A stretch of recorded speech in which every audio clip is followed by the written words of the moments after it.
So guys welcome to my new video. और आज इस वीडियो में हम बात करने वाले हैं कुछ इंटरेस्टिंग टेक्निकल चीज़ों के बारे में जो इस दिवाली आपके फोटोग्राफी के लेवल को ऑब्वियसली बहुत ही बूस्ट करने वाली है। गाइज दिवाली बहुत ही नज़दीक है और हम सभी को रहता है कि एक से एक अच्छे से अच्छे पिक्चर्स हम क्लिक करें और उसको सोशल मीडिया पे अपलोड करें या फिर उसका प्रिंट आउट निकलवाएं। और इसके लिए हम महंगे से महंगा कैमरा ले लेते हैं, महंगे से महंगा फ़ोन ले लेते हैं, लेकिन फिर भी वो क्वालिटी हमें अपने पिक्चर्स में देखने को नहीं मिलती है। वो प्रोफेशनल टच हमें अपने पिक्चर्स में देखने को नहीं मिलता है, क्योंकि किसी ने सच कहा है कि अच्छी पिक्चर को क्लिक करने के लिए या फिर एक अच्छा फोटोग्राफर बनने के लिए हमें महंगे इक्विपमेंट की ज़रूरत नहीं है। कुछ टेक्निकल चीज़ें होती है जिनका ध्यान हमें रखना पड़ता है। और आज इस वीडियो में हम उन्हीं टेक्निकल चीज़ों के बारे में बात करने वाले हैं जो ऑब्वियसली आपकी फ़ोटोग्राफी के लेवल को बूस्ट कर देगी। आज इस वीडियो में मैं 4 ऐसे बेसिक चीज़ें आपके साथ शेयर करने वाला हूँ जो आपको बहुत ही हेल्प करेगी अच्छे पिक्चर्स को क्लिक करने में इस दिवाली। एंड मेरा 5th पॉइंट एक सरप्राइज़ पॉइंट होने वाला है, एक सरप्राइज ट्रिक होने वाला है जो मैं अक्सर अपनी पिक्चर्स में यूज़ करता हूँ। और यकीन मानिए वो ट्रिक यूज़ करके एक अलग ही डायमेंशन देखने को मिलता है पिक्चर्स में। सो बिना किसी देरी की वीडियो स्टार्ट करते हैं। आई होप आज आप कुछ नया सीख के जाइएगा। वीडियो को जरूर देखिएगा लास्ट से। सो गाइस, मेरा फर्स्ट पॉइंट होने वाला है बैकग्राउंड के बारे में। किसी भी पिक्चर में बैकग्राउंड बहुत ही ज़्यादा इंपॉर्टेंट रोल प्ले करता है और दिवाली के समय हमें देखने को मिलता है बैकग्राउंड दिया या फिर फेरी लाइट्स या फिर फायरवर्क्स, और इन सब चीज़ों से हमें कमाल का बूके देखने को मिलता है। और मेरा पहला टिप इसी चीज़ के बारे में होने वाला है कि अपने पिक्चर में इस बूके को कैसे मैक्सिमाइज़ किया जाए। इस चीज़ के लिए हमें 2 चीज़ों का ध्यान बहुत ज़रूर से रखना है। पहला ये कि एक सफिशिएंट डिस्टेंस मेंटेन करके रखना है आपको बैकग्राउंड और सब्जेक्ट के बीच में। सब्जेक्ट आपका वो होता है जिस चीज़ का आप पिक्चर क्लिक कर रहे हो। सो अपने सब्जेक्ट को बैकग्राउंड से थोड़ी दूरी पर रखो, क्योंकि जितना ज़्यादा आपका बैकग्राउंड आपके सब्जेक्ट से दूर होगा उतना ही ज़्यादा आपको बूके देखने को मिलेगा। और इसी में मेरा दूसरा पॉइंट ये आने वाला है कि अपने अपर्चर की सेटिंग को आप कम करके रखो, क्योंकि जितना ज़्यादा आपका अपर्चर का वैल्यू कम होगा उतना ही ज़्यादा आपका अपर्चर साइज़ होगा, और जितना ज़्यादा अपर्चर साइज़ होगा उतना ही ज़्यादा आपको बैकग्राउंड में ब्लर देखने को मिलेगा और इसके कारण आपको एक कमाल का बूके देखने को मिलता है अपनी पिक्चर। सो बैकग्राउंड की तो बात हमने कर ली, आइए अब हम बात करते हैं लाइटिंग के बारे में। लाइटिंग बहुत ही ज़्यादा इंपॉर्टेंट रोल प्ले करता है किसी भी पिक्चर में। अगर परफेक्ट लाइटिंग ना हो तो पिक्चर अच्छी बिल्कुल भी नहीं लगेगी। सो परफेक्ट लाइटिंग होती क्या है? परफेक्ट लाइटिंग वो होती है जो आपके सब्जेक्ट को प्रॉपर तरीके से लाइट अप करे। इस चीज़ को इंश्योर करने के लिए आप किसी भी लाइट सोर्स के नज़दीक जाके पोज कर सकते हैं। दिवाली के समय क्या होती हैं ये लाइट सोर्स? दिवाली के समय हमें दिया या फिर फेरी लाइट देखने को मिलता है। सो हमें ये कोशिश करना चाहिए कि इन लाइट सोर्सेज के आप नज़दीक जाके पोस्ट करो। इससे आपका सब्जेक्ट प्रॉपर लेटअप होगा और आपको एक अच्छी पिक्चर देखने को मिलेगी। अब आप ये सोच रहे होंगे ये क्या बता रहा है, ये सब चीज़ें तो हम पहले से जानते हैं, कुछ नया बताओ। रुकिए, परफेक्ट लाइटिंग सिर्फ ये नहीं होती है कि आपके सब्जेक्ट पे बहुत सारी लाइट हो। परफेक्ट लाइटिंग ये भी होती है कि आपके जो बैकग्राउंड है उसमें लाइट की इंटेंसिटी कम हो। इस चीज़ को समझाने के लिए मैं एक एग्जांपल देता हूँ। हम कई दफ़ा कोशिश करते हैं दिवाली के समय कि अनार के सामने खड़े होकर पिक्चर लेने का, ताकि बैकग्राउंड में अनार आए जो कि बहुत सुंदर लगे। लेकिन आप हमेशा ये चीज़ नोटिस करते हो कि आपकी पिक्चर डार्क आ जा रही है और बैकग्राउंड में जो अनार है उसकी पिक्चर अच्छे से आ रही है। ऐसा इसी कारण की वजह से होता है, क्योंकि यहाँ पे जो आपका सब्जेक्ट है उसके ऊपर लाइट अच्छे से है नहीं, तो वो ऑब्वियस सी बात है कि वो डार्क आएगा ही आएगा।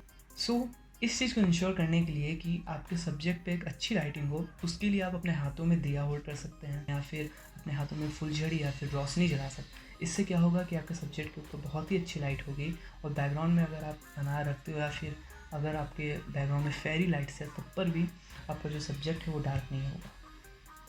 सो आइए अब हम दूसरे टॉपिक के बारे में बात करते हैं जिसका नाम है कॉम्पोजिशन।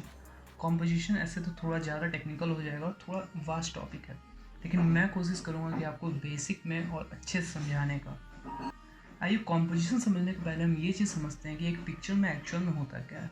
एक पिक्चर में कुछ एलिमेंट्स होते हैं जिनको हम बोलते हैं background, mid ground, foreground and subject. इन्हीं एलिमेंट्स के कॉम्बिनेशन से एक पिक्चर बनता है और इन एलिमेंट्स को हम जिस तरीके से एक पिक्चर में अरेंज करते हैं इसी को हम बोलते हैं कॉम्पोजिशन। और आज इस वीडियो में मैं 2 ऐसे कॉम्पोजिशन टेक्निक के बारे में बात करने वाला हूँ जो कि समझना बहुत ही ईजी है, जो कोई भी आसानी से समझ सकता है। और वो टेक्निक है rule of thirds and leading lines. आइए सबसे पहले हम समझते हैं कि रूल ऑफ थर्ड क्या है। बेसिकली आप अगर अपने फ्रेम को 2 वर्टिकल लाइन और 2 हॉरिजॉन्टल लाइन में डिवाइड करें इक्वल डिस्टेंस पे, तो जो हमें इंटरसेक्शन पॉइंट मिलता है उस इंटरसेक्शन पॉइंट पे अगर आप अपने सब्जेक्ट को प्लेस करो तो उस कॉम्पोजिशन को हम बोलते हैं रूल ऑफ थर्ड। आइए अब देखते हैं कि लीडिंग लाइन क्या होता है। अगर आपके फ्रेम में कुछ ऐसे एलिमेंट हो जो व्यूअर्स के अटेंशन को लीड कर रहे हो मेन सब्जेक्ट की तरफ, तो वैसे कॉम्पोजिशन को हम बोलते हैं लीडिंग लाइन। अब आइए इन दोनों कॉम्पोजिशन को हम समझने की कोशिश करते हैं एक एग्जाम्पल के। इस एग्जाम्पल में क्लियरली देख सकते हैं कि किस तरीके से मैंने ऑब्जेक्ट को प्लेस किया है इंटरसेक्शन पॉइंट पे, और जो दिए की लाइन बन रही है वो किस तरीके से लीड कर रही है मेन सब्जेक्ट की तरफ। यकीन मानिए दोस्तों, अगर आप ये दोनों कॉम्पोजिशन टेक्निक सीख गए तो आपकी फोटोग्राफी की लेवल गजब ही बूस्ट होने वाली है, और इस दिवाली यकीनन आप बहुत अच्छे पिक्चर क्लिक कर पाइए। सो मेरा नेक्स्ट पॉइंट होने वाला है कैमरे के सेटिंग्स के बाद। कैमरे की सेटिंग्स को समझना बहुत ही ज़रूरी है। अगर आप ये चीज़ समझ गए कि कैमरे को मैनुअल मोड पे यूज़ कैसे करते हैं, तो यकीन मानिए आपने अपना पहला कदम ले लिया है एक परफेक्ट फोटोग्राफर बनने के लिए। फोटोग्राफी में कॉन्सेप्ट होता है एक्सपोजर ट्रायंगल का। जैसे ट्रायंगल में 3 कोने होते हैं, वैसे ही फोटोग्राफी में एक्सपोजर को मेंटेन करने की 3 सेटिंग्स होती है, इसीलिए इसका नाम दिया गया है एक्सपोजर ट्रायंगल। और ये 3 सेटिंग्स होती है aperture, shutter speed and ISO.